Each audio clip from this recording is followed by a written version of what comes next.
How many places do we have represented here? We've got California, Arizona, Oklahoma, North Carolina, Texas, and Florida.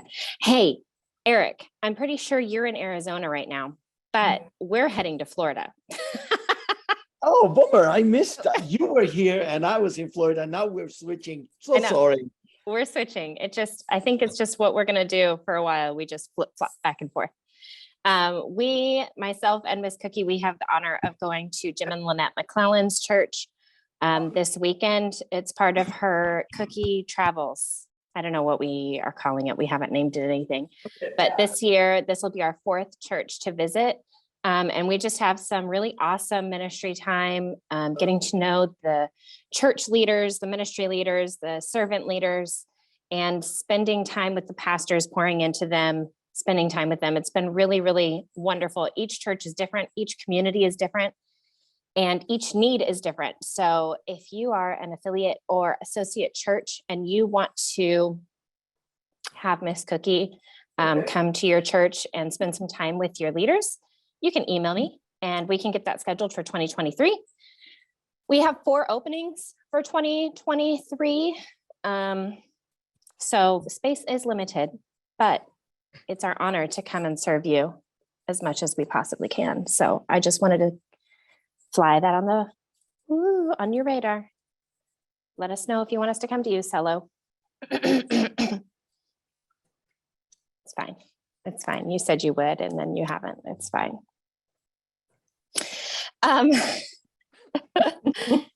Hey, I see Lonnie joined. Lonnie.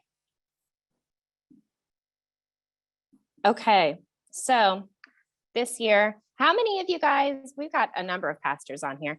How many of you guys are just like bombarded with everything that your church has planned for Christmas and New Year?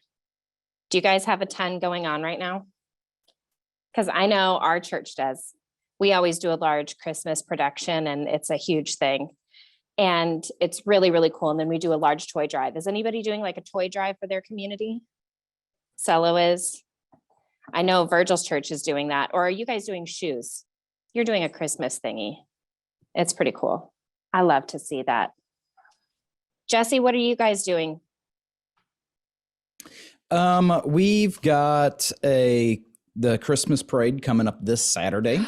Oh, yes. That we're always a part of.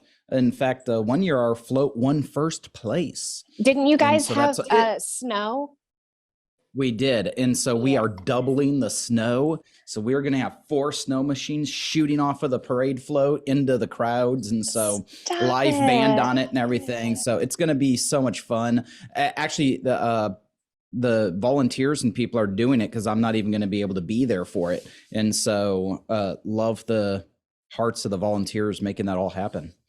Where are you going to be? I'll be actually with Finocchio. Nathan Finocchio's coming in this Sunday, so I'll be having dinner with him. That is so cool. I'm so happy for you. I'm also a little bit jealous that we don't get to be there. So yeah, previously we were trying to make it. Can you secretly record conversations and things? I will have my phone on record the whole time then, yes. And maybe put a little bug in his ear like, hey, I know these people. They would really kind of like you to come speak. What are you doing next summer? Yes, exactly. We him just hinted or Chris, at something. Him or Chris Palmer would be awesome.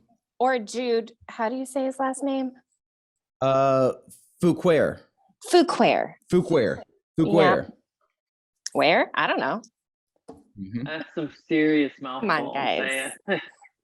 That was funny. So we just talked about summer of 2023, and I want to tell you what we are doing because it's Vanguard. The dates are, I have forgotten because of everything. It's June 23rd, June 22nd, 23rd, and 24th here in Tulsa. Put it on your calendars. Save the dates are going out extremely soon. I have graphics made already. So you will be getting more information as things start to unload. But June 22nd, 23rd, and 24th, part of what we're talking about today goes right in line with our focus for Vanguard. Now, Vanguard means leading the way in new developments and ideas. And the reason I say that is we want to lead the church in not necessarily a new way, but maybe a different way than how it's been done before. And we don't just want to keep going with, oh, this is how it's always been done, but we want to be leading the way and showing the world who the church is, who Jesus is. Look at Jeff on the What? bottom. Jeff's shirt on the bottom said a new way. Aha! That's awesome. Yeah. Come on. New ways. Hey, Whitney, what I was thinking is that change is never appropriate just for change's sake. Yeah. And I've been guilty of that when I was a younger, more stupid pastor, and just thought, hey, let's just change things just because it's exciting. And there's a time for that. But the greatest reason to change is because you identify something's not working. Yes. And what we've talked about many times within our FCF planning sessions and strategy is identifying how many ministers are burning out, how many ministers are emotionally depleted and yet have to give of themselves every week, every phone call, and it takes a drain. And we see the truth of that, the reality of that with so many ministers, not necessarily specifically within FCF, but the wider ministers dropping out of ministry. What's the numbers? Like 3,500 or something a month, or it's increased significantly over the last 2 years, mainly because of they were already on a tipping point with we'll blame the COVID. weight. Yeah, the weight that pastoring is, because it is a hefty weight, the care for all of those people. And then COVID shut every single person down. It affected you somehow. And then in turn, because you were affected, you contacted your church and they needed more help. And so you just kept giving and giving and giving and giving and giving of yourself and never put anything back into yourself. And that's kind of the direction that we're going with Vanguard for this year is it's all about rest, taking care of yourself. You're to be a healthy leader, have a healthy family, and then lead a healthy ministry. And so for so long, we've done it backwards. Ministry was the number one thing, and everybody else has neglected themselves and neglected their family. And I'm not blaming anybody for it. Okay. So don't be like, how dare you say that about me? I don't know your life. You may have gotten it right, but a lot of people have gotten it wrong. And we're just trying to show that there is a better way to do things. And it even proves it in the Bible, how it's to be done. We just got in the busyness of everything. And that's kind of where we're at right now. The busyness of everything. We didn't pay any attention to boundaries. We let people walk all over us. We let people walk all over our time. And so, Judy, let's just ask you really quick. Have you put any boundaries in place to protect your time? Yeah, definitely. But I've always had boundaries, so it's not just COVID. Okay. So it wasn't anything new for you. You were already used to it. Yeah, I'm pretty, boundary oriented. And that's probably because you came out of a corporate life. You haven't been in ministry solely in ministry for so long. It was both. It was between that and my husband that overdid. Okay. Yeah. That's interesting. Lonnie, what about you? What boundaries do you have in place? You have pretty good boundaries. One of my favorite things to do is I'll call Lonnie and I'll ask him a question. And then, just like he does, he's like, oh, how's it going? What's going on? And then he goes, okay, well, I got to go. And he hops off as fast as he can get on. And you never feel like neglected or anything, but I have a feeling those are his boundaries. Like he probably has a thing of like, my time is really valuable. I need to not stay on this forever. Am I wrong? I would never say you're wrong. But no, You definitely have to have boundaries. And one of the things that I see though in ministers, we can get just caught up in doing the church so much and Yeah. forget the ultimate, and that's we are the church. Yeah. And at this busy season right now, our message is what's holy. And the community, I think the consumerism that's all in the world is really trying to get into our lives to make us busy. And we start allowing so many voices, I think, in our lives said, you need to do this, you need to do that, you need to do this. And then you'll even have criticism. Well, you're not doing this, you're not doing. I've got a perfect solution. If you want to avoid criticism, quit. That's the only way I know you'll ever get away from criticism. So the key to busyness, though, I think is going back, realizing we are the church. I need to have more intimacy with my Heavenly Father. I need to have that intimacy with the Holy Ghost. So it's what we've been preaching. I think we got to live it now and demonstrate to the people that the light of the world, we're in Him and He's in us. And let's just love people and let's enjoy this season.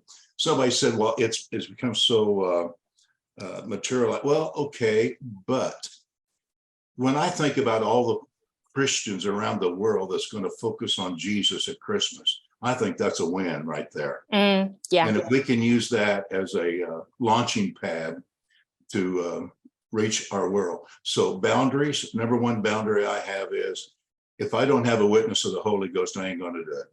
That has to be in there. And if it doesn't line up with the Word of God, I ain't going to do it. But when I open up and let God speak to my life, I find out there's some things that I need to close some boundaries up, because sometimes you begin to open up too far in some areas. But yes, boundaries are important. One of the best boundaries that I started when I first started working for SCF, I was just only like 15 hours in the office. And then I worked from home. I did a lot of data entry at home. And so I got in the habit of staying up late and not keeping like regular office hours. So I would answer phones and do emails and all of that. But then when I went full time, I kept those hours. So if I didn't finish my work in the office, I would still bring it home and I would continue to do these things. And I would text Lonnie and Ernie saying, hey, you may get an email from me at 11 o'clock. Please make sure your notifications are off. And I realized like I was burning myself out fast and I had to shut it down. So I have a rule now when I'm at home, I don't check my emails. From the time I pick up my kids, I don't pull up my office emails. That's just it. And that's like one of my hardest boundaries that I had to put in place. But it's, you have to know like, where's my priority?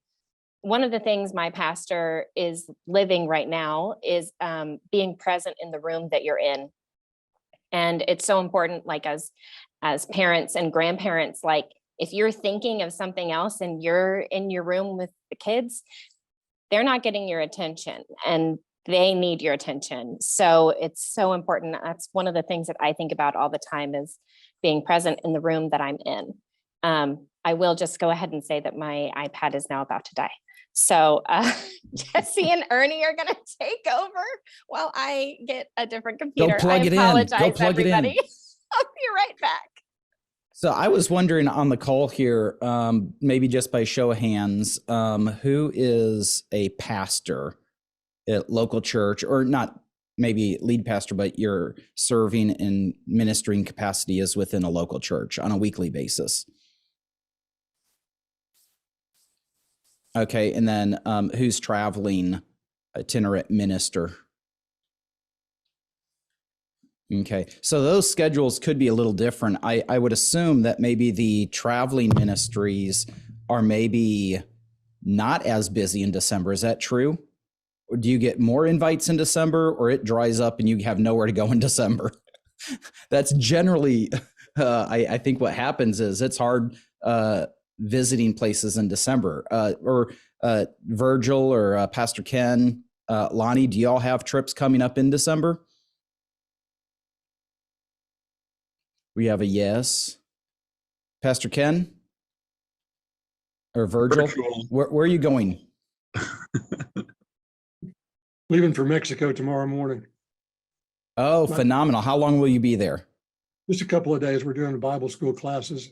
Most of my interaction is speaking to pastors from various and sundry oddball places. And the crazier they get, Yes. the more calls I get. So Right. December Yes. isn't much of a respite, I'm afraid. Correct. So one of the things with this Q4 is the title of it, Thinking Forward.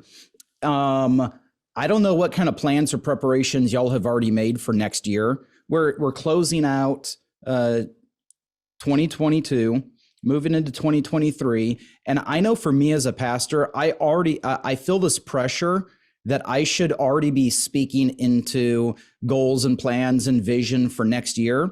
And honestly, that is so difficult for me right now. And I don't know if it is, really, honestly, every year it is. I always feel like I'm behind.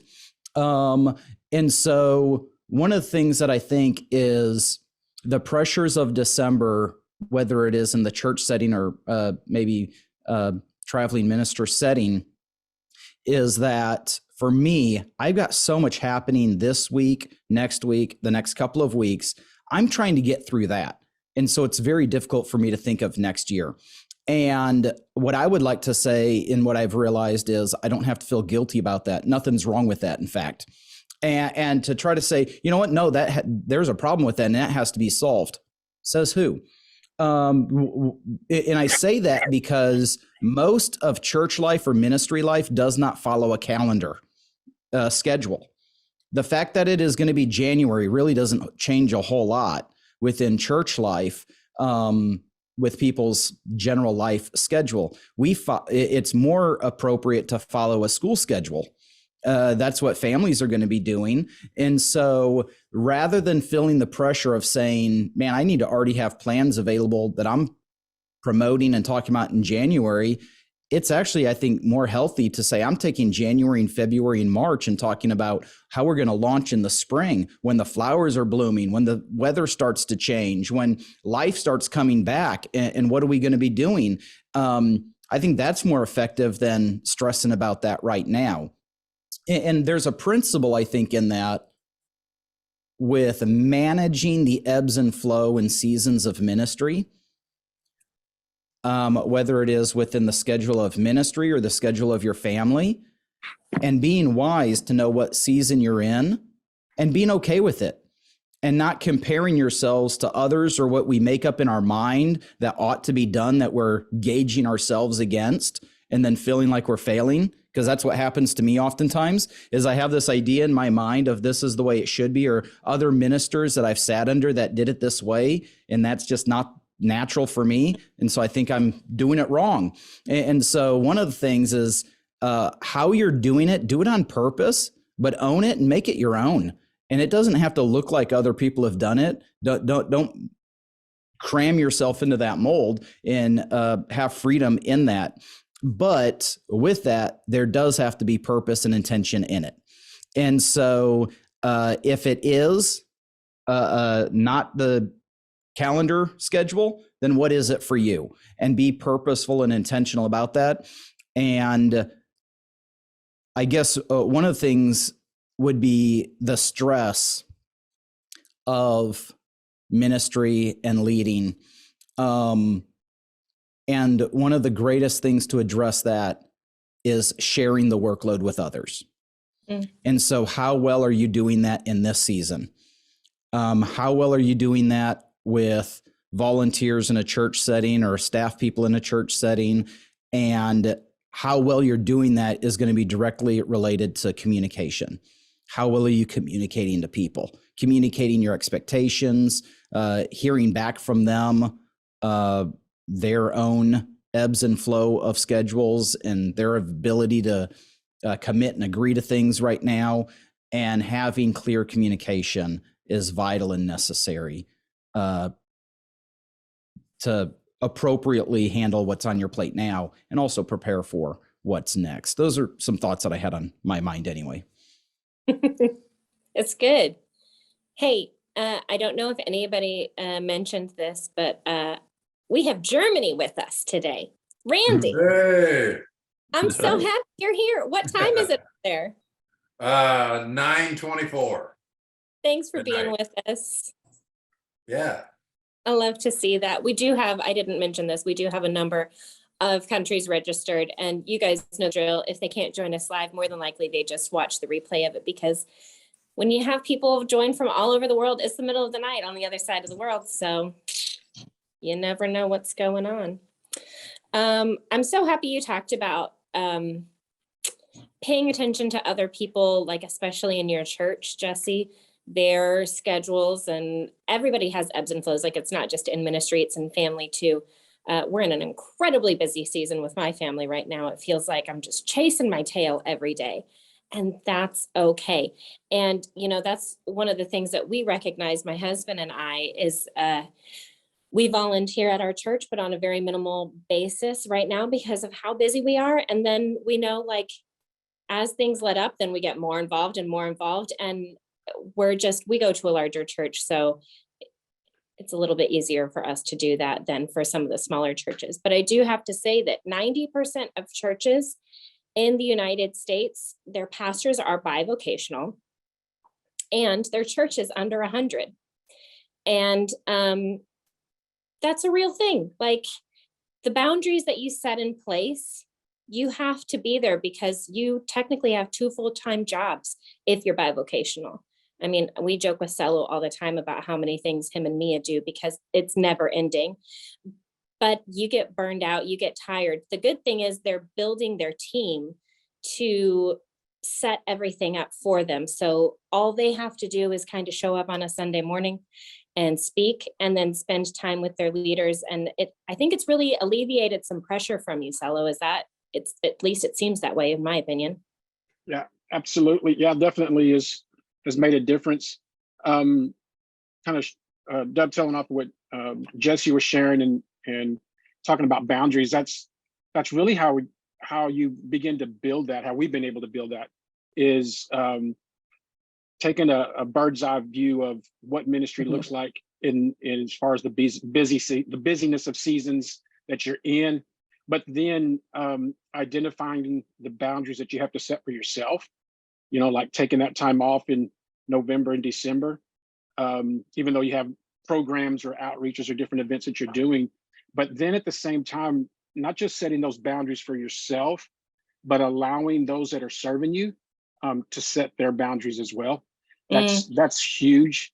My experience is that a lot of times in leadership, boundaries are blurred when it comes to ministry, home, and life, and everything else. And so I actually had a meeting with a ministry leader this morning, and they shared something to me that I thought was very interesting. They are over an outreach ministry and have been a recovering addict for years.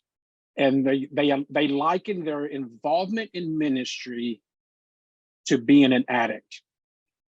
And what they shared was they were so addicted to ministry that their life was in shambles. And I asked them what kind of boundaries they had, and they said they didn't have any boundaries. And it wasn't encouraged, I'm guessing, to set those boundaries. Exactly. It wasn't even taught or given or modeled for them from the people that had raised them up. And so their life essentially was falling apart. The relationship with their family was falling apart merely because the boundaries weren't set between ministry and home life. And so it was just a blur.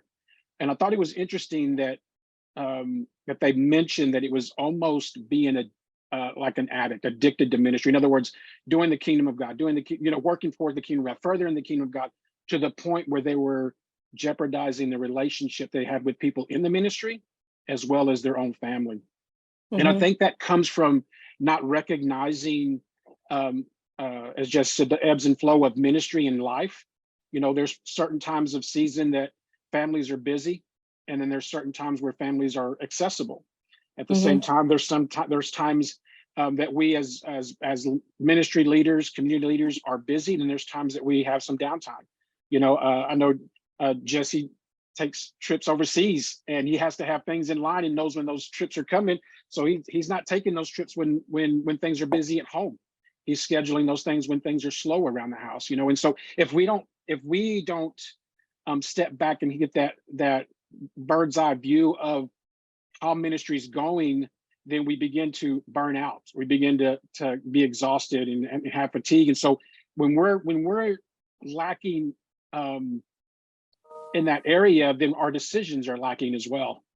We're not making good decisions. We're not making wise decisions because we're in the mix of everything. And so we're doing things with haste. We're doing things out of urgency, and not just really a detriment to ourselves, but to the people and the leaders that we're leading. And so if we're burning out, then essentially we're just going to burn those that are helping and serving us. We're going to be burning them out as well. And the scary part of that, when you're leading people, most of those that are serving us as leaders have not been taught to say no or set boundaries. They do it because the pastors asked for us to do it or is requiring them to do it. And so for them comes fatigue, comes lack of even passion of doing what they're doing. They're just saying yes to satisfy the one that they're serving or the individuals that they're serving. And I think not being able to set those boundaries can really set us up for failure in our relationships. It's true. You know, we've talked about how busy life is and how, especially a busy season that we're entering into now. We've also, I think we would all affirm that it's so important to have boundaries, to set boundaries. I thought it might be helpful, Cello, I'll ask you, it might be helpful to just mention 2 or 3 key things that you do in setting boundaries. Now, how do we set boundaries? We acknowledge it's important to do it. How do you do that? What are 2 or 3 things you do to set boundaries? Well, first thing, when prior, so kind of be an example, pre and post, prior to launching our church, when I was in ministry before 20 years, you didn't have a timestamp on your ministry time, meaning you went to work and to serve at the church, and you're there all day. And so your volunteers show up in the afternoons or evenings when they're available. And so you're there late at night and you have no office hours or work hours. Since then, me and I, we will not allow ourselves to be at the church doing ministry or doing work of the ministry past 8 o'clock. So an 8 o'clock for us is a very, very late evening. It's regardless if people get there at 6, if they get there at 5, we will be leaving at 8. So having those what you would call office hours, I think, is huge.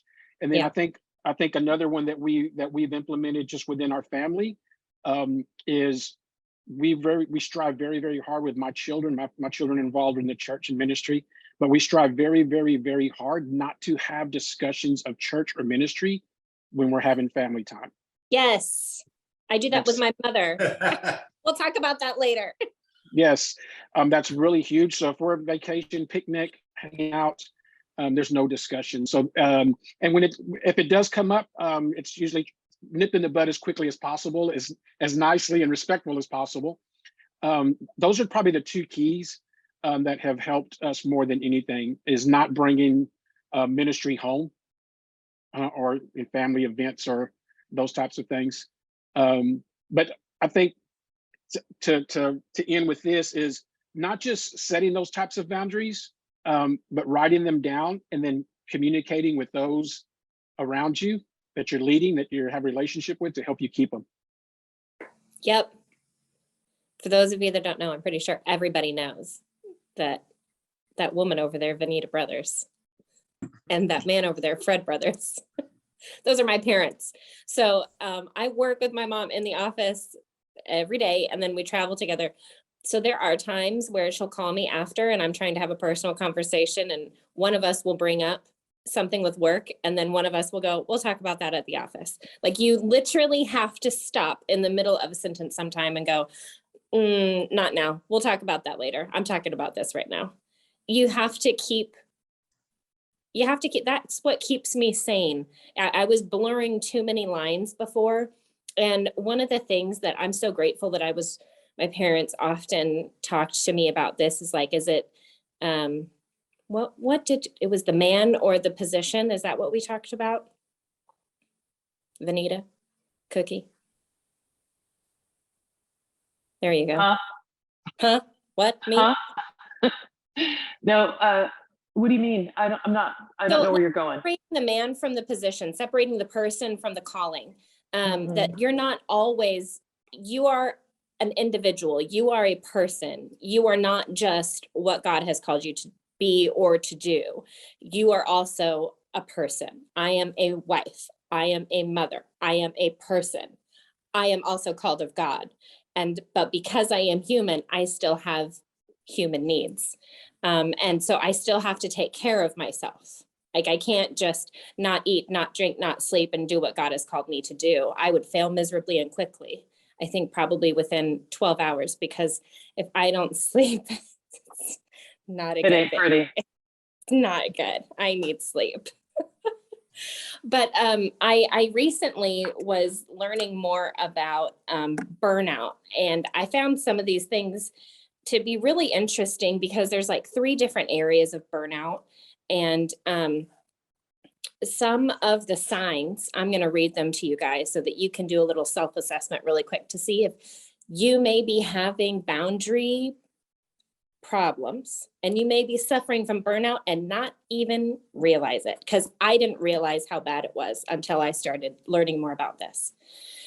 Do you have exhaustion, cynicism, compassion for fatigue? Have you stopped feeling bad for people? Have you stopped having compassion for people? Or are you just like, oh, get over it? I did. And a lack of self-confidence. Have you started second guessing yourself? Have you started thinking, I cannot do this? I did. I was there. I was ready to quit. I was so burned out. I was ready to walk away. You know, and that's what's so great about the Holy Spirit, first of all, and having a relationship with God is I can stop myself and say, okay, yeah, this is how I'm feeling, but what has God called me to do?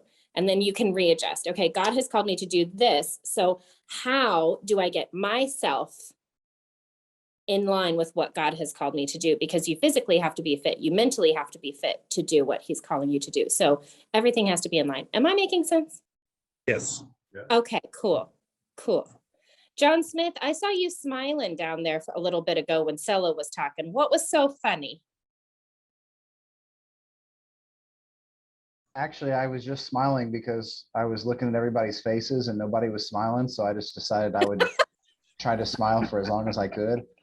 And those are the conversations that happened in between my ears. So it wasn't in response to anything particular. It was just someone ought to smile right now. So I just decided to. Okay, that's fun. I like that. Smiling is also my favorite.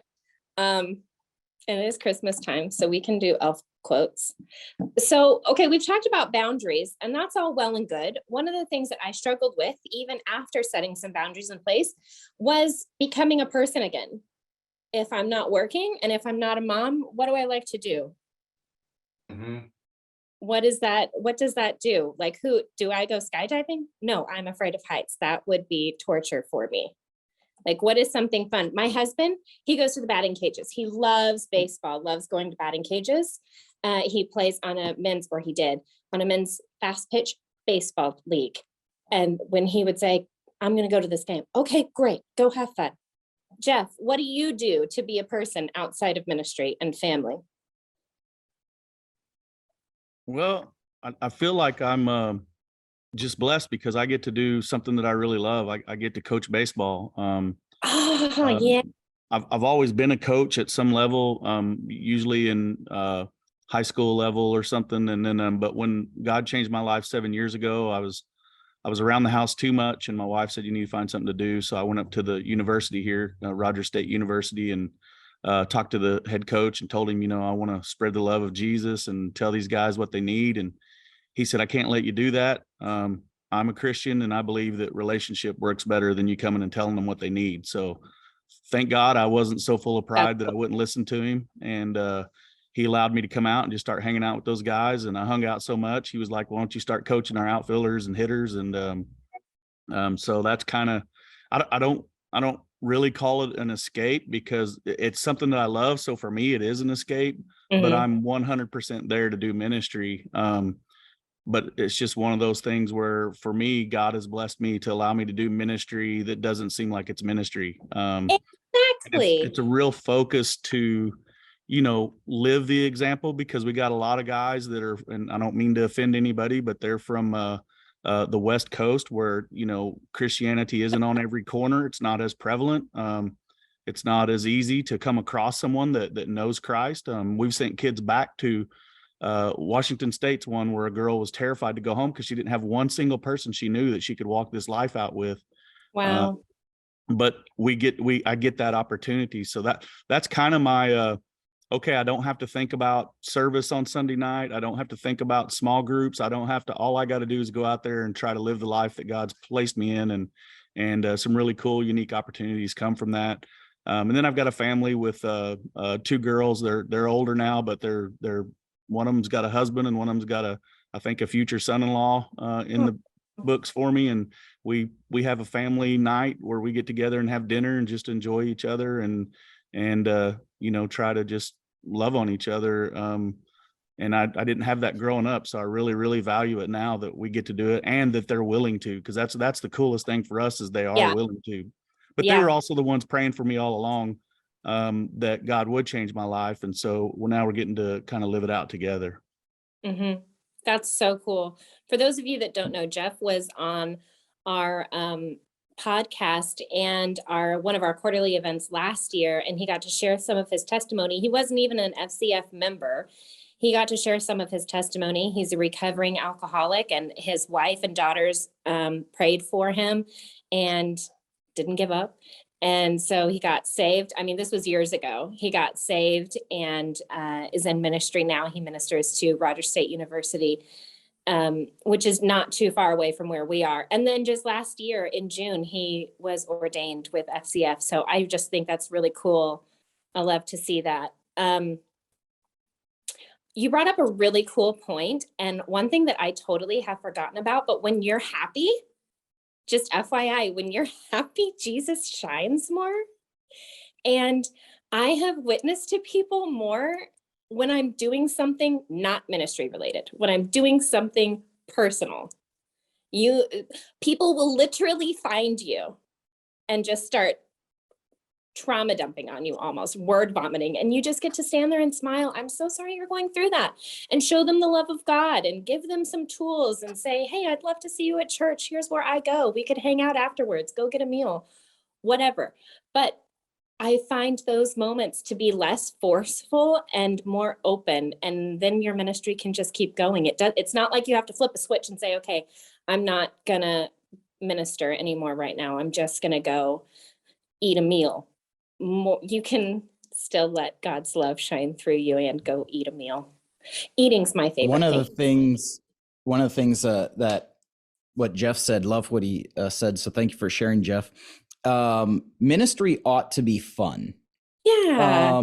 Not that it isn't stressful at times or difficult, but yet we should enjoy it. I think that what Jeff said made me think is that what determines whether or not we enjoy it is largely who we're doing it with, that we enjoy the relationships and the interaction with the people that we're doing it with. And so whether that is, if you are a lone single traveling minister, then do you have a spouse that supports you? They don't go with you, but they're cheering you on. They're in it with you. And then where you go, the pastors that you're visiting, the churches that you're visiting, you enjoy that company. You like them picking you up from the airport and having dinner with it's that relational aspect of that. That's so important that determines that enjoyment level. If you're just doing it by yourself, that gets lonely. There's an element missing. And hopefully that's even what FCF helps provide, a relational network that cheers you on, that you're part of something, people believe in you, and you're not out there by yourself and doing it alone. So hopefully FCF is supporting people in that way. And from testimonies, it is. The other thing that what Jeff said made me think about was the expectations that we put on ourselves. And maybe I was thinking this because this is what I do to myself, is I put expectations on myself that I have to achieve this, accomplish this, or whatever. And if I'm not, I'm just stressing out, rather than just saying, God, I'm just going to be obedient. The results are up to you. Well, I can enjoy that.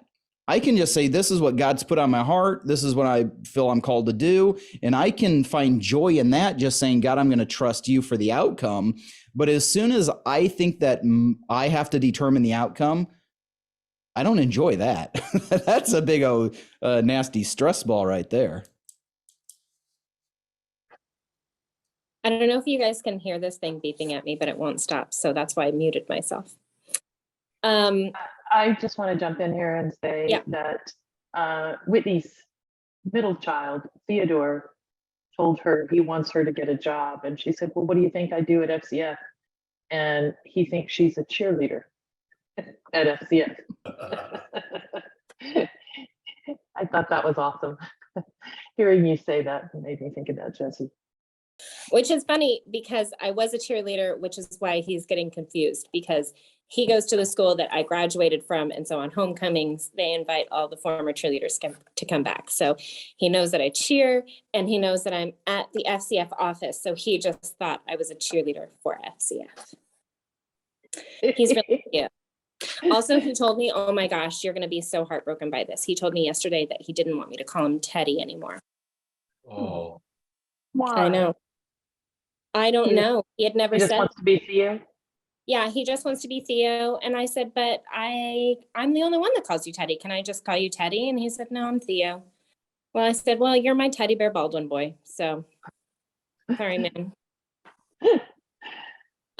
Okay, we've talked about a lot of great things already so far. One of the biggest ways to understand boundaries is to figure out what is important and what is urgent, and to help us understand what is important versus urgent, because to some of us, there may not be a difference. Ernie Beers is going to walk us through that. Ernie, take us away on your conspiracy theory.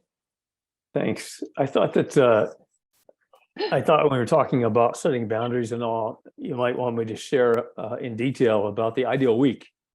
That is so good. If you've ever been through coaching, that's one of the things that we've talked about. And that really is an excellent way to help identify some of the important things in your life and maintain that, so that we don't get caught up in just putting out fires and just getting involved with only urgent things. So I was doing a little reading about this, about the urgent and about the important. One of the things about dealing with urgency is that it can often put us in a reactive mode. So that as a leader, we get used to reacting to things instead of being proactive. It's a mindset that's defensive. It can be negative, hurried, because there's often a deadline associated with that. And when we're dealing constantly with the urgent, then it's not difficult to become narrowly focused. We just see that issue, that one thing that we're dealing with, and we can lose sight of some of the bigger picture. Tending to urgent matters can take an emotional toll. And when I read that, I was thinking about when I was pastoring and dealing with some of the urgencies that came up within that role. And my goodness, there were a lot of times there is an emotional toll, especially cumulatively. May not notice it incident by incident, but through the process of time, there can be a cumulative effect if that becomes a way of life for us. Sam Rayner said this. He says, you become a reactive leader when you give the bulk of your attention to urgent matters. We don't want to be reactive leaders. We want to be proactive leaders. Mm-hmm. So important tasks are the ones that contribute to our long-term mission and vision.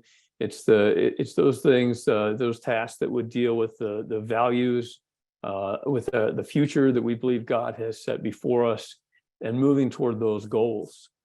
It's a mindset then different than urgency, where it is proactive, and just as importantly, we're looking at the bigger picture. When we focus on what's important, we're able to step back and look at the bigger picture of where we're headed, what God spoke to us, and some of the ways in which we see ourselves getting there. Sometimes important tasks are also urgent, but typically that's not so much the case. Former President Dwight Eisenhower is attributed to making this statement. He said, "What's important is rarely urgent, and what is urgent is rarely important." And there have been, I don't know exactly who, I haven't researched all this out, but I guess some of the greater minds of the Western world have come up with what's been identified as, or what they've labeled as, the Eisenhower box matrix. Just using the word matrix is what triggered Whitney to think that I'm into some type of conspiracy theory. That's why he's a conspiracy theorist. He's talking about the Matrix, guys. And so what this entails is simply looking at the two ideas of what's important and what's urgent. And when you consider a task, it can fall in one of four categories. And I'll just go through those real quickly. If something's important and urgent, then you need to do it now. If something is important and not urgent, then it can be scheduled, to be done at some point. And what this helps, when you identify this, it helps to free your schedule, it helps to free your mind of being cluttered with things that you don't need in there at the moment. If something's not important, but is urgent, then you have the opportunity to delegate that. And if something is not important and it's not urgent, then we can do our best to try to eliminate it. You probably don't have to check social media 30 times a day, for example, right? There are certain things, I know, striking, but there are certain things that they're not that important and they're certainly not urgent, but we can allow ourselves to be given to those things, and they take up the time that could be used for other more important things. I was thinking about this too, about what's important and what's urgent, and learning to separate those things. And it's not just tasks. It can deal with relationships too, can it? Sometimes things spring up relationally that we recognize. Maybe there's somebody that we're with them and there's a little bit of tension there that hasn't been there before. And, we would do ourselves a service, I think, by taking a little bit of time and investigating that, maybe setting aside time, get some clarity on that, letting them know, hey, I was sensing this. Am I reading something that's not there? Or, just getting into some kind of conversation so that relationship doesn't have an opportunity to deteriorate or have misunderstanding, compound things. But if we let that go, then there is the potential for that tension to grow, for whatever the issue is to become bigger. And then at some critical point, it becomes urgent that we deal with it. And just anecdotally, my experience is that when I try to deal with those relationships that I've let go for a while when there's something wrong, and now it's the midnight hour, and it has to be addressed, things haven't ended up real well. So I think wisdom probably dictates that when if we sense something like that we recognize that's important, and then we set aside the time to delve into that and do what we can to bring about some resolution, or at least some greater understanding and some greater clarity. Maybe it really wasn't much of anything, and we were sensitive to something that was of no effect. So it should be noted that in an example like that, the thing that brings on the urgency is the procrastination. It's self-imposed. So sometimes the urgencies that we have and that we're forced to deal with, they're a result of our own behavior, of things that we most often didn't do, of omissions that we had, but then sometimes things that we actually do. So very rude of you. Yeah, thanks. Where's the mute button? Can't you mute him? Aren't you in control of this? He is in control. Shut up, Ernie. God, shut up. Rude. So just glad to add a little enlightenment, and I see John smiling. So and finger pointing. That's what I'm hearing. Finger pointing. Okay. Take it away, Whitney. He's saying this because all the times I've called him and said, Ernie, I don't know what to do. And he's like, well, what are the big rocks? That's the analogy he uses with me. What are your big Ernie? That was very rude of you. Thank you. But helpful. Really good. I don't know why you've never talked about this before. I guess I haven't sensed an urgency to do so. Which, by the way, I'm totally kidding because we just went through, I guess last year it was. No, it was this year. We went through what is it called? What week? Ideal week? Ideal week. Ideal week. The ideally excruciating. It works for a lot of people and that's awesome, but it helps you identify what is important and what is urgent and helps you fill everything out. So, I mean, that's a big one. And Ernie, similar, I just say similar to setting boundaries when it comes to identifying and following through with what's important and what's urgent. It requires intentionality. It requires a significant amount of intentionality. It also requires discipline. And one of the things that Stello had said about when he and Mia would, the conversation would start to get back into church stuff. It's like, no, we're not going to do that. It requires accountability. Both of them together were recognizing that and then, calling each other out. It's like, no, we're not going to go there.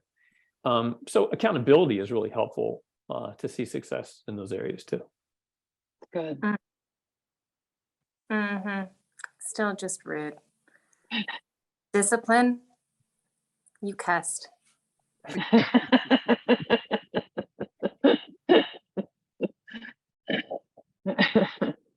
So, anything else you want to add before we move on to the next one? No more from me. Thanks. Go ahead and mute yourself then. Thanks. I'd like to- I honestly, this is our relationship, me and Ernie, just FYI. I'm not just blatantly rude.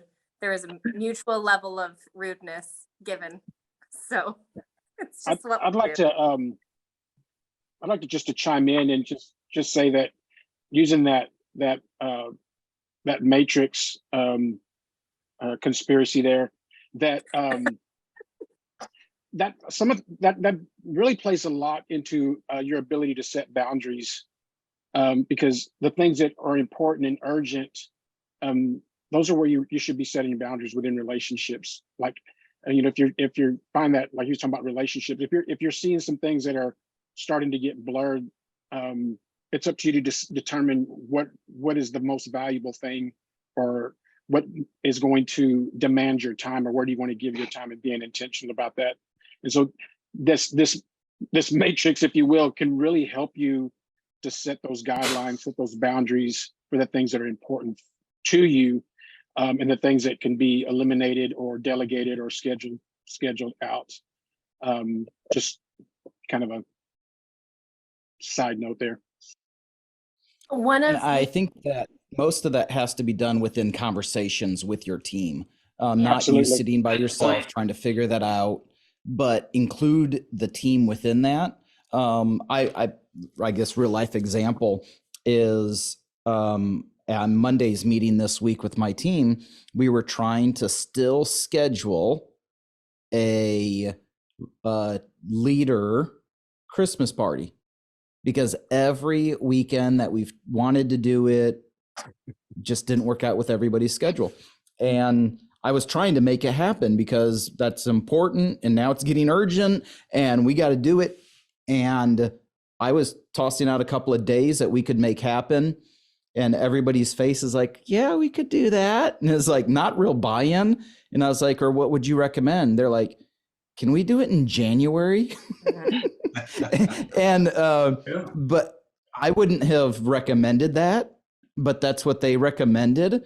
And like, I have to realize that just because I think it's important to do a Christmas party in December because I want to appreciate you and you're going to show up. Well, it doesn't really work that way. And so we're going to do it in January because it's less stressful with everybody's schedule this month. and trying to coordinate that between everybody's families and responsibilities. And the purpose of it is relationship. And if people feel obligated and have to because pastor's going to be mad or disappointed if I don't, well, then that kind of defeats the purpose anyway. And so, but having those conversations and creating an environment where people can give feedback. Absolutely. And not just be a bunch of yes people is so important in determining those issues and those things. One of the that we're running into, we're trying to do, well, we haven't scheduled an FCF staff Christmas dinner. And the problem that I have is we're doing it in December and all of my babysitters have things going on. So, and I work with my family. What am I supposed to do? We'll figure it out. I do want to say, Have it at your house. Yeah, well, no thanks. We already did that. I've got a 19-year-old daughter that can use Christmas money. Hey, Jeff, send me her info. Thanks. I know you can see this kind of, but I'm going to be emailing this out to everybody. I really like it. And it's the Matrix. It's Ernie's conspiracy theory. It's a little box that you can look at and say, yes, this is urgent. Yes, this is important. I need to do it now. Yes, this is urgent. No, this is not important. I can delegate it. And it's so perfect to hand out to your team leads, to yourself, put it on front of your forehead. That's what I'm going to end up doing, is like laminating it and putting it on my computer to see what I can delegate, because you just need that little reminder. Someone handed something similar anyway to me last year, and it's been really interesting to see this whole thing come about. Like what I was writing down, what was urgent, what was important. I really did follow through once I wrote everything down of what was urgent and important. And it's helped me immensely. And Ernie has helped me navigate through that as well. Whitney, will there be a link to that website that will be shared as well? What website? The website from which I got that information. I see that now. Yeah, for there to be a conspiracy, you really need more than one person. So I had other people. You have to name your in on sources. this. Also, you cannot refer to Ernie as Ernie. He is Neo or Mr. Anderson. He is not Ernie. Anyway, I wanted people, if possible, I wanted folks to be able to go to that website. First of all, so that there's understanding that it was created there, and then secondly, there's more information about the Eisenhower box matrix there. People may find help. Also, there is a book that you can download about Eisenhower. Very captivating read. It's just me being me. Come on, you guys, liven up. This is fun. I told you we'd be dealing with fun things like boundaries. Email. Randy thinks I'm fun. Thank you. So after we finish and I send you a link for the video for replay, you'll also have the information for the website for that matrix, as well as a video that Miss Cookie is going to get into in just a minute, talking about the mountain. Now, I'm sure a number of you have heard us talk about going to the mountain, and that's a term that we use. It was adapted from Dr. Dean Radke, one of my favorite people. I haven't seen him in a long time, and that makes me sad. Anyway, he has developed Max CEO. That is a leadership system that we have developed. We haven't developed it. We have implemented implement.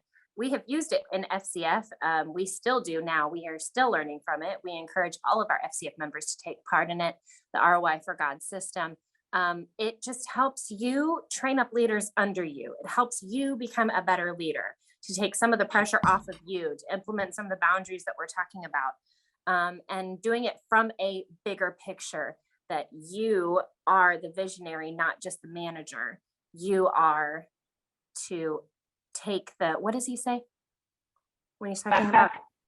No, not talking about the backpack yet. You're at the point, Jesse. What is this? You get it from God and then you delegate it down. the vision. Anyway, guys, I'm working on all cylinders today. So anyway, in preparation for the new year, I know John and Valerie Smith just did this last month or maybe in October. They went to the mountain, and they actually physically went to a mountain, which is fun that they're near a mountain that they can actually go to. It gives a whole new meaning. But really, it's about taking things to God and waiting and listening. And anyway, there's a backpack that you bring to the mountain, and I'm going to let Miss Cookie talk to us more about that and the importance of it. And take it away, Vanita. Okay, well, let me just say this about the backpack and going to the mountain, and that is one of the biggest keys that I learned in this process was how to pray about things and ask God about things in a way that you actually get answers. Isn't that incredible? Seriously, y'all, every time I would take time to go pray and seek God about stuff, I always felt like I couldn't hear from God because I didn't get specific that I was expecting, and I didn't understand why. You know, you hear all these people, you know, before the new year, I was praying about this year and God said, and then they'd lay out these things and I'm like, I'm broken. I don't hear that. I don't get that.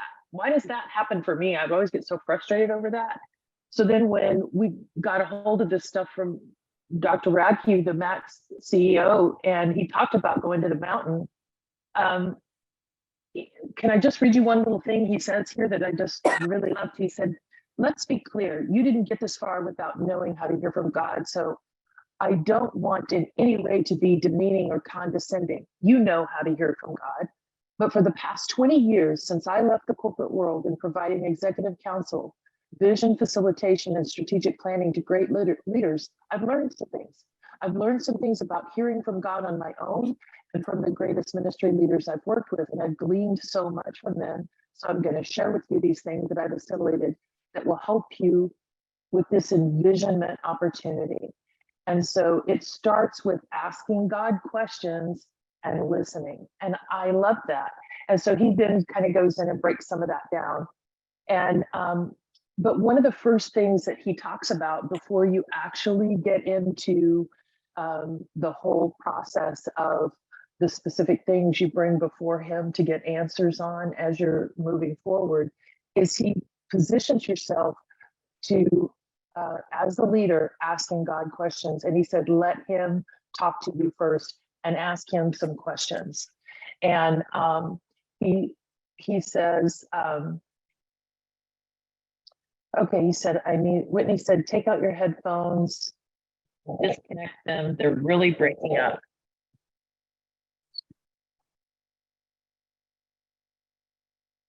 All right, give me a second.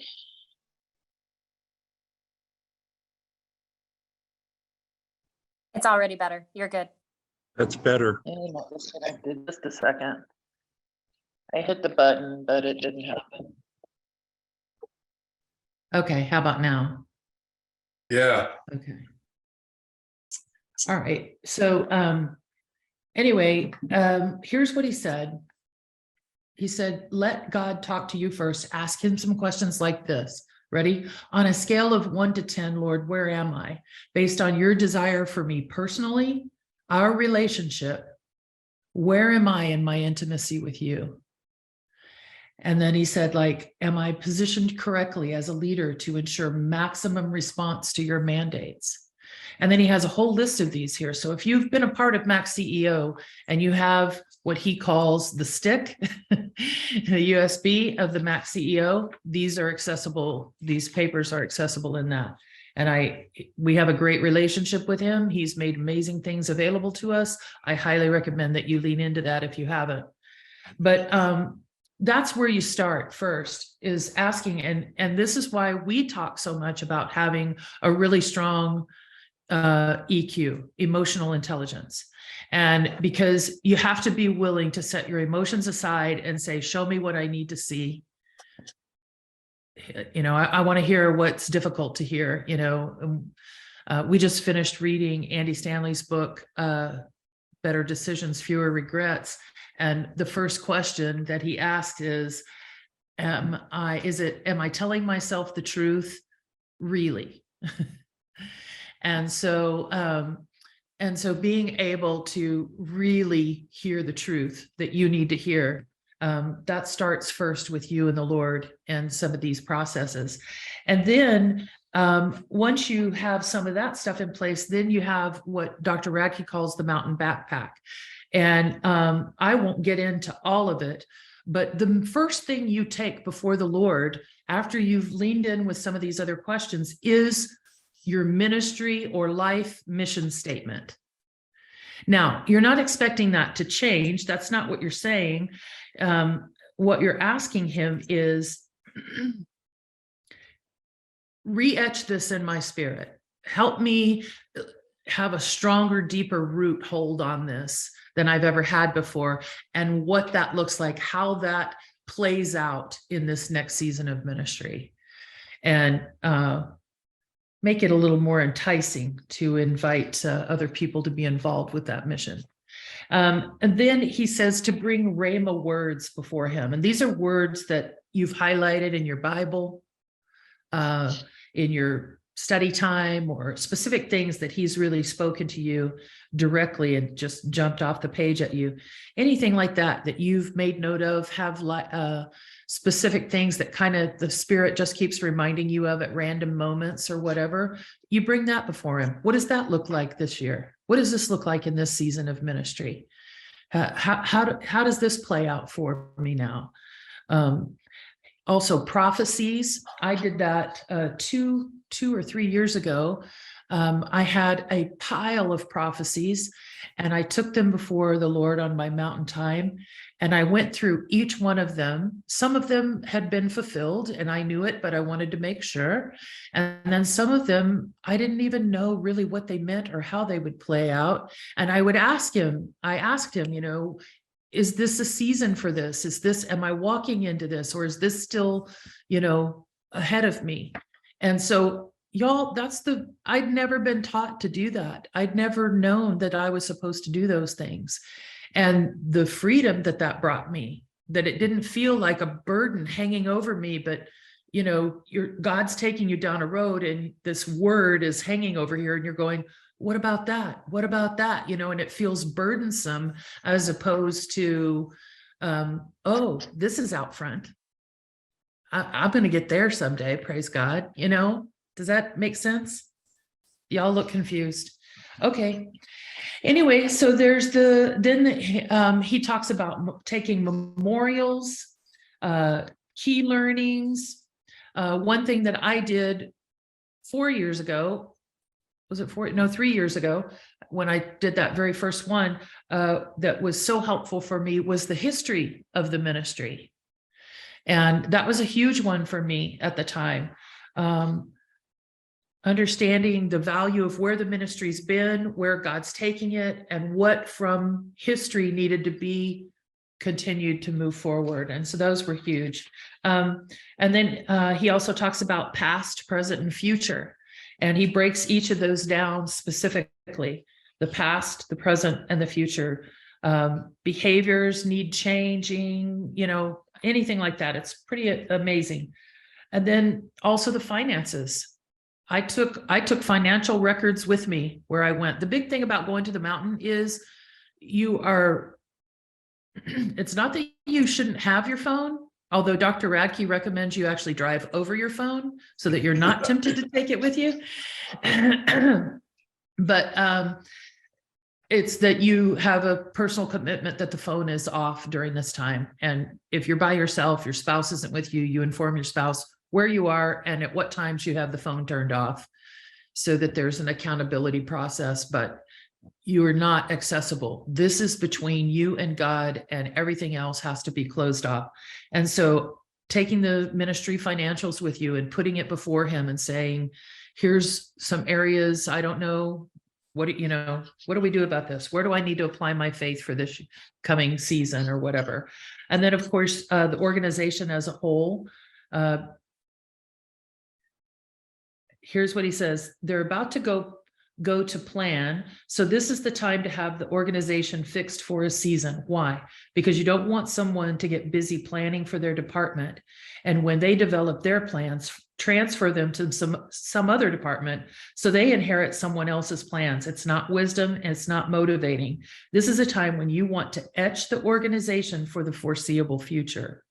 So growing organizations are constantly changing.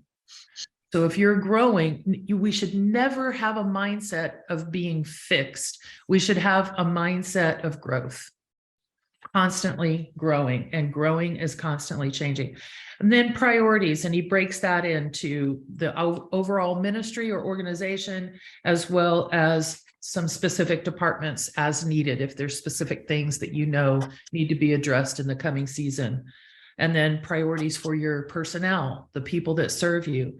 And then you also bring before him your personal mandates, things that he's spoken to you personally. Now, those are the general things in the backpack. I didn't go into the details that he goes into. I highly recommend that you press into that. But for me, having a process made all the difference in the world of hearing from heaven. All the difference in the world. And so I highly recommend that. If these are too much for you, it's okay. I didn't end up needing to utilize everything I brought with me that first time. There were specific areas that I needed to focus on, and that's where the Holy Spirit took me. But I put it all before him. Did I say what I needed to say about that? I believe so, yes.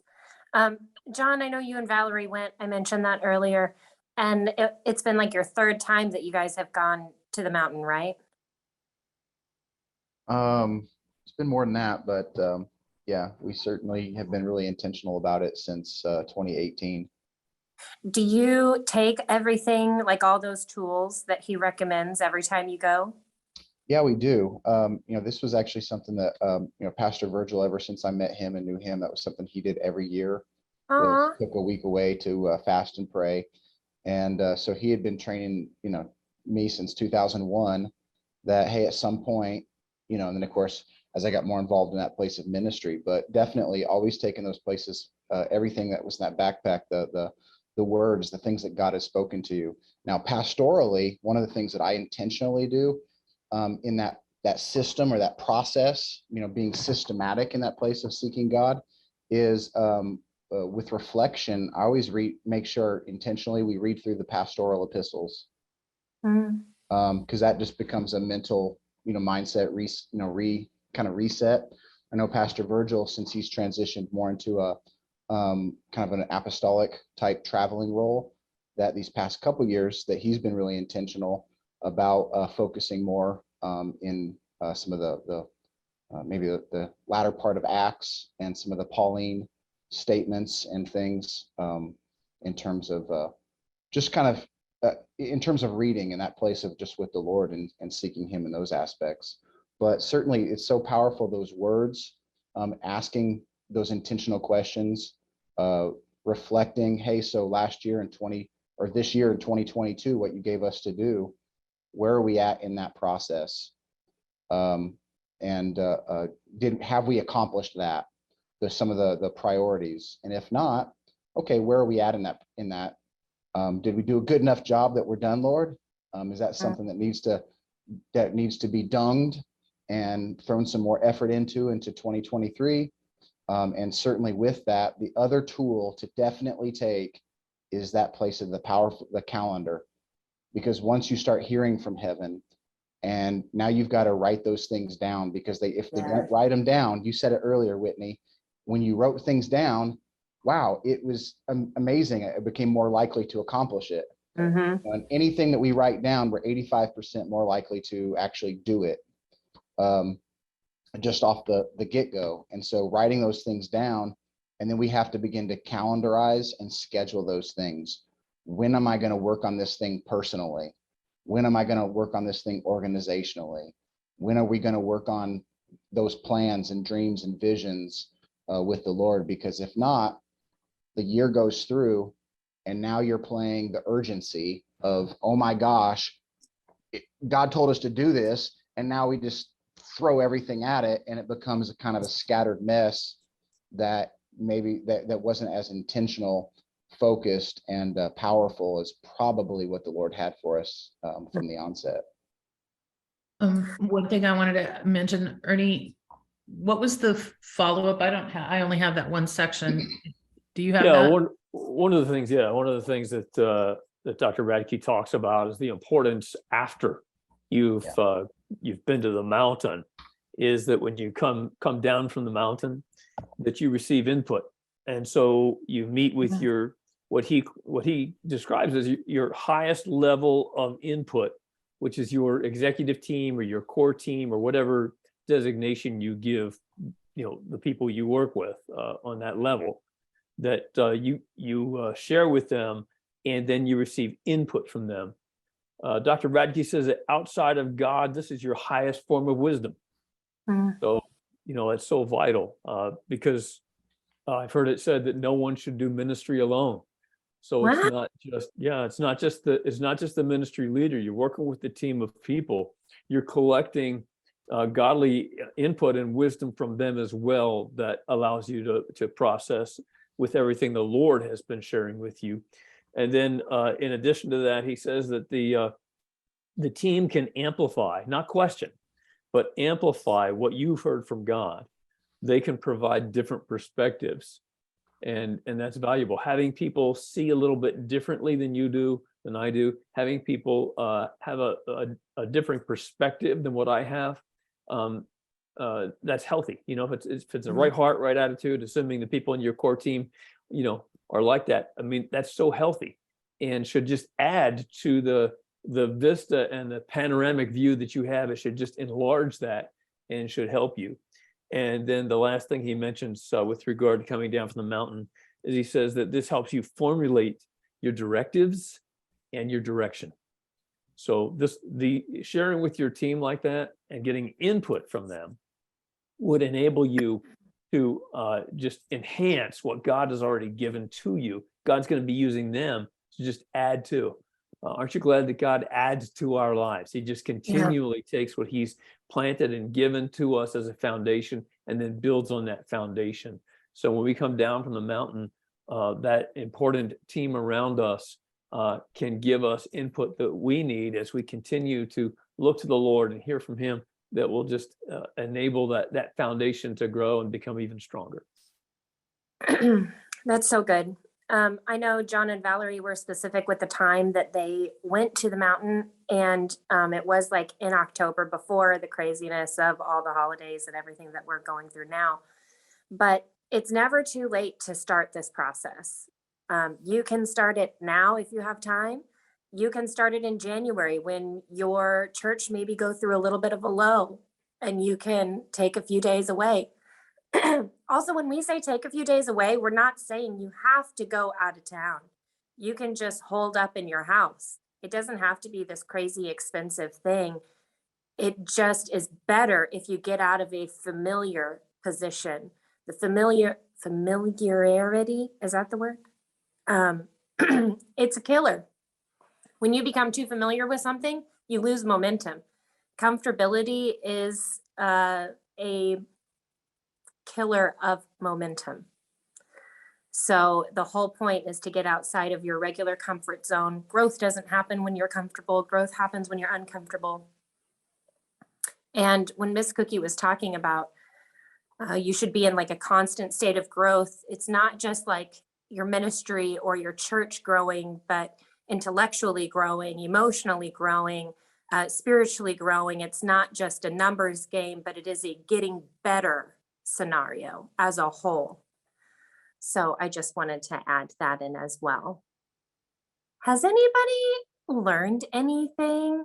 Does this help set you up for a better 2023, learning about boundaries and taking time for yourself? Jesse's nodding, Lonnie's nodding, the other Lonnie's nodding. Hi, Lonnie Stewart. Okay, can I share something?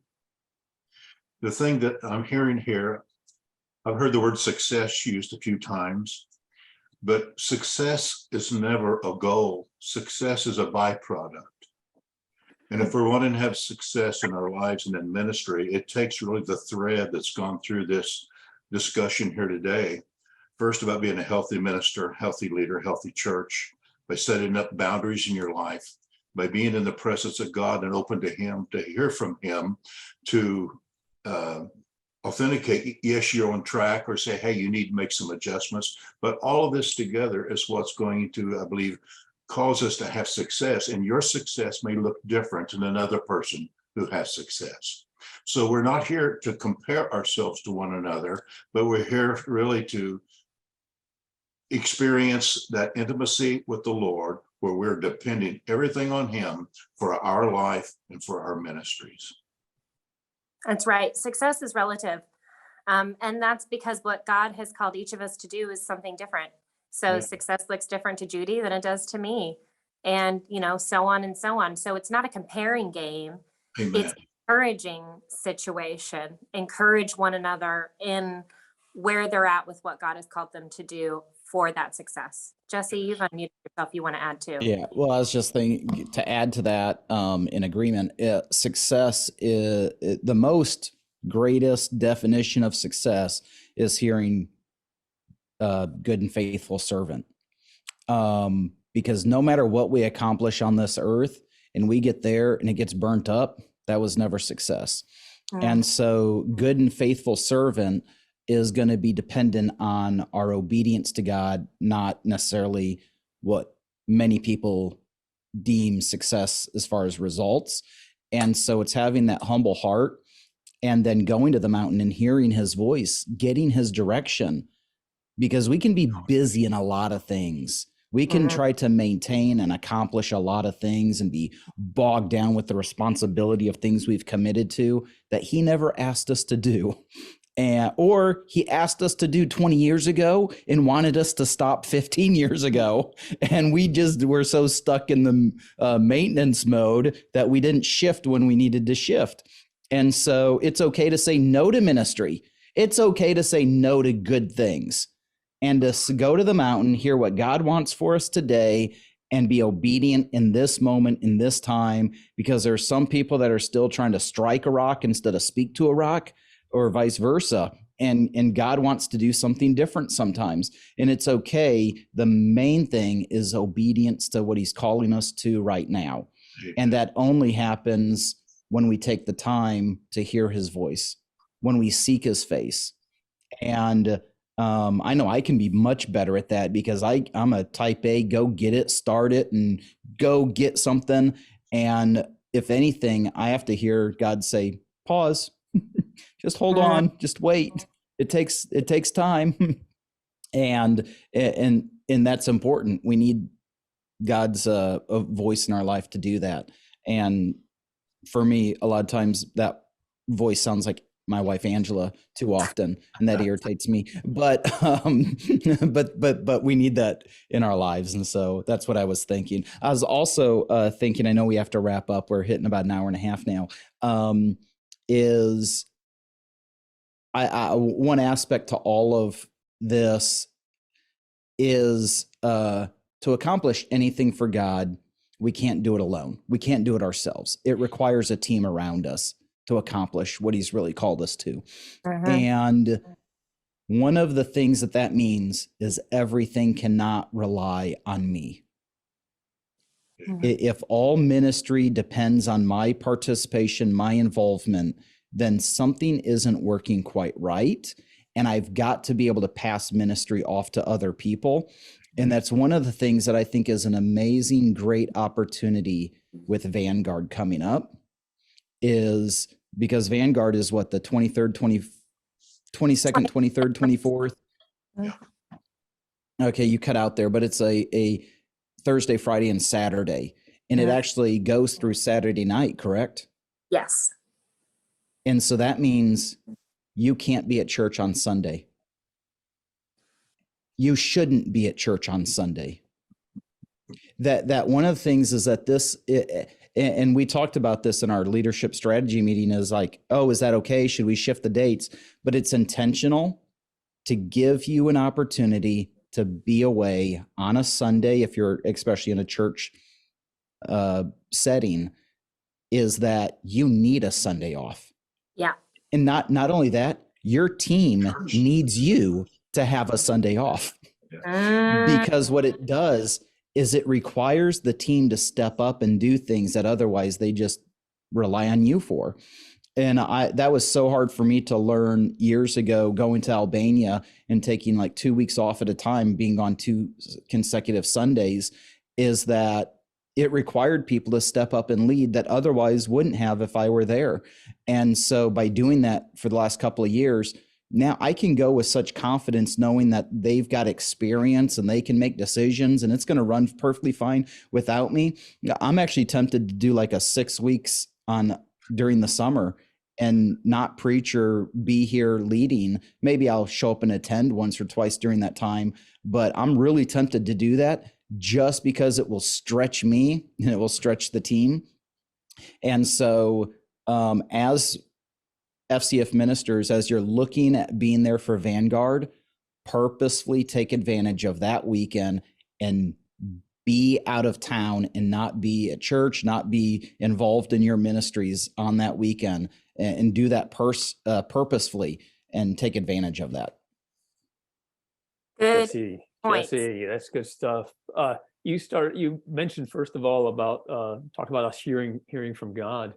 I thought it might be interesting, if not helpful, to have at least 3 people on the call today share what you're hearing from the Lord from the discussion today. What's one takeaway that you have? Judy? Yes. Before you even asked that question, Ernie, I was going to say something, but as I listened to each person share, the Holy Spirit was reminding me things that he's already spoken to me that were being confirmed. Some things I need to let go of, some things I need to work on with my leadership. So for me, it was really good, just sitting here listening and allowing the Holy Spirit at the same time to speak through you, through each person. It was very good. I had a similar instance when everyone else was talking too. It was still just bringing things back up in me, things that he's talked to me about over the last year. Okay, don't give up on this. The time will come for this. It was very interesting. Who spoke? That was me. That was me, Whitney Lorenzo. For me, this is always fun. With my background, and hello, Randy from Germany. I miss Germany. Hey. But all of this is back to the training that God has given us, Andrea and I, over the years, and what we're doing for God. This is exciting. But we've been doing the thing that you're talking about, and the training, all this. We've been doing this for a while, for the last 10 years. So it's kind of exciting. I thought, we have been trailblazers. We've been doing these kind of things for a long time. So it's exciting seeing other people doing this. And I think about what God has had us doing in Ethiopia and even here in the States now, since we've been in the States and working and kind of doing the FCF role model. We're working here in North Carolina, supporting the AME Zion Church, our local church, but I don't get too much involved in what they're doing. But the idea of interjecting and helping people find their way to God, and as a leader, I'm taking some classes now in criminal justice, taking a class in leadership in January and business. And God is saying this is all part of the ministry role model.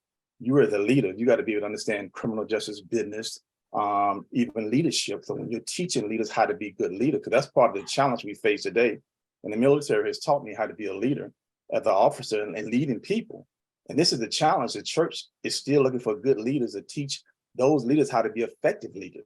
You can be a leader, but a lot of guys, they're not effective. And that's what you're talking about now. This has been effective leaders, and trying to do too much, not doing it.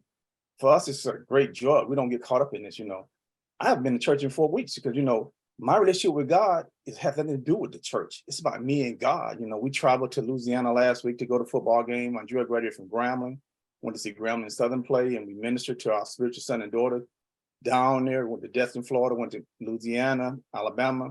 We before went to Orlando to a football game. Before that, we were down in Florida. We're going to Florida this weekend. But guys, wherever you go, you're ministering. Wherever you go, you're representing me. Wherever you go, every day you do ministry. You never stop doing ministry. And that's what to realize where we go. My brother, we giving him his daughter's giving him a 60th birthday party in Tampa on Saturday. We're taking off tomorrow, Andrea and I and our grandson. But God said, wherever you go, you do a ministry and you're a leader. Teach people how to serve me. And that's what we do. And the example we show that we enjoy retirement. We don't stay at home. We stay on the road. When we go to church, we go when we go. When we're there, we're there. When we're not, we tell them, hey, we're retired. We're traveling. We're enjoying what God is doing. We're enjoying the fruit of our labor. And that's how you influence people. So what, how do you do that? Because I serve an awesome God. He's going to always bless me. He doesn't call me to be in one place and be tied down. I'm living the role model that Buddy and Pat Harris taught me to be a blessing. I'm involved in my community. Wherever I meet someone, I encourage them and teach them what leadership is all about. Being an example, helping others, being an example that Christ has. So for us, it's just exciting time and we're loving it. We're enjoying this retirement and ministry because you never stop ministering. The moment you think you got to stop ministering and you're doing something different, we don't have to prepare it. It's the same thing every single day on Direct. We do the exact same thing and we love it. You know, we have challenges with our kids. It's not perfect. We got a 1-year-old that we stay home. Our 23-year-old have no, she's in and out, but we just take, it don't stop. It doesn't change. I got my schedule for next year, you know, going to a conference in Alabama, leadership conference to help out. February, going to New Orleans to do some ministry. We already got a calendar. We already started for the next year, you know, and it's helping other people. It's not about us. We don't care. I went to New Orleans last month to do ordination ceremony with another apostle. But that's what it's about. I'm like, hey, it's not about us. It's about God's work and encouraging and sitting there and speaking a word of encouragement. That's what it's about. God gets the glory, not us. Well, I'll tell you what, your love for the Lord and your enthusiasm for doing what he's called you to do and just being who you are, you don't disguise that very well. So keep it up. And Ernie's in North Carolina too, Lorenzo. So I thought Ernie was in Maryland because Pastor Bennett was my spiritual father. I didn't know you. What part of North Carolina you in, Ernie? We're in the Durham area. I got a son up there. He's at UNC Chapel Hill. He's doing his registry, Lorenzo Jr. I didn't know that because I'm down in our Fayetteville, Hope Mills area. I have to link up. Got to get yourself link up, man. Yes. We've got 3 people from North Carolina on there. Carl is from North Carolina too, but we won't get into that. You know, I had a word if you got a minute to pop in is I'm so thankful for the FCF family, the resource that you all bring to out here in very, very remote Northern California at a time in life that's just, it's amazing what's been going on. I believe that as a bivocational minister, that ministry happens as we do life. And the Lord has reminded me, Galatians 6:9b is do not grow weary while well doing. And stay the course that he set for me. And that course has really been a curvy and bumpy road. But with FCF and the pastor from Riverside, we did coaching here in the last 18 months. And what a resource that opened to me as far as setting a calendar, doing boundaries. And that meets with resistance. The enemy doesn't want us to do our God call in life. Because when I see here, like I'm working in my sister's restaurant here in Northern California, I'm like in triage for the wounded out here. It doesn't seem, no matter what I'm involved in, when I interact with someone, they're looking for something. And it's that, you know, God-shaped hole in all of our hearts, I believe. And so to speak into that and just, you know, I don't have a congregation, I don't have a pulpit, but it doesn't change the calling that God has put on me. And like I said, the resistance that comes can be emotionally upsetting. It can really, really rock my boat, but it doesn't change. The resources with Ernie and with the pastor from Riverside, I'm sorry, I keep forgetting your name, and my old relational rep, Ken Hokema, those things I can lean into, press into, and you people have been just tremendously helpful and supportive to this little lonely pastor out here. And overseas stuff is happening. I mean, people are reaching out virtually and inviting me to come. And it's like, okay, Lord, I don't have a passport right now. You got to figure out that way. If that's where you want me to go, you're going to be able to write that passport and get that fixed. So again, I just want to say thank you. I appreciate you guys so much. And I'm a cheerleader like Whitney right there, you know, cheering the squad on, because you guys have, I mean, it's been 20 years now. I've been with FCF, kind of a little quiet little corner of the world out here, but I appreciate you and I want to thank you. Thank you, Ken. We really appreciate that. we're grateful for each of you and all that you guys are doing. And I'm really especially thrilled to see Randy on there from Germany. It's what a joy to see you. I've missed you. It's so great to have you with us. It's good. It's great to be here. Just to see all the faces again. Iron sharpens iron. And I appreciate so much what you're all doing. I was glad I was able to zero in tonight. I had to update my Zoom, but I made it. We're glad you did. We sure appreciate you, brother. Well, that's all we have scheduled for today, but we do have more to this.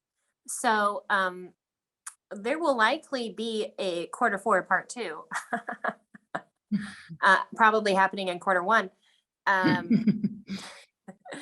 So just FYI, we're not stopping here. What we're talking about is really important, we believe. And as we move into 2023, we know God is calling us to start conversations that need to be started. And it may be a little uncomfortable, but like I said earlier, growth is uncomfortable. And so just get ready. Can I ask about the dates of the Vanguard? I heard the date, but not the month. June. June, okay. Yeah, we moved it back to June. July was just a little too hot this year.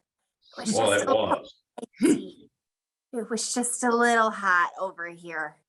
So we did June, and it's going to be really cool. We're going to have a lot of doctors, not a lot of doctors. We'll have some doctors and professionals talking about burnout and boundaries and mental health and physical health and as well as spiritual health. And we're going to learn to have fun again. And that's kind of the goal, is to be people. Whitney, is the registration for Vanguard already open on the website? No, not yet. Okay. Is it gonna be the same venue? No, it's a different venue. We'll get all of that information out very shortly. Okay. Okay.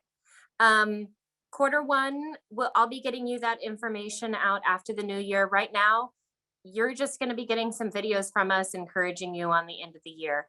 We're not gonna, if you haven't renewed yet, don't forget to renew. I will just go ahead and tell you that. If you're an affiliate or associate church or ministry, I mailed everybody's renewals this year. So you don't. Yes, that's much better than you do a better job than I do in laminating that card. Thank you very much. No, I didn't do that for you, Lorenzo. I'm sorry. I sent you the lamination card. You can I sent you the little lamination card. You can do that. But that way the ministries and churches, you don't have to remember which one is yours. I sent it to you. So all you have to do is fill in the blanks. And that's the whole purpose of it, is Tom Winters developed those. So you just put the names in blanks, and it's so easy from what I can tell. I've never done it, but I've looked at all of them.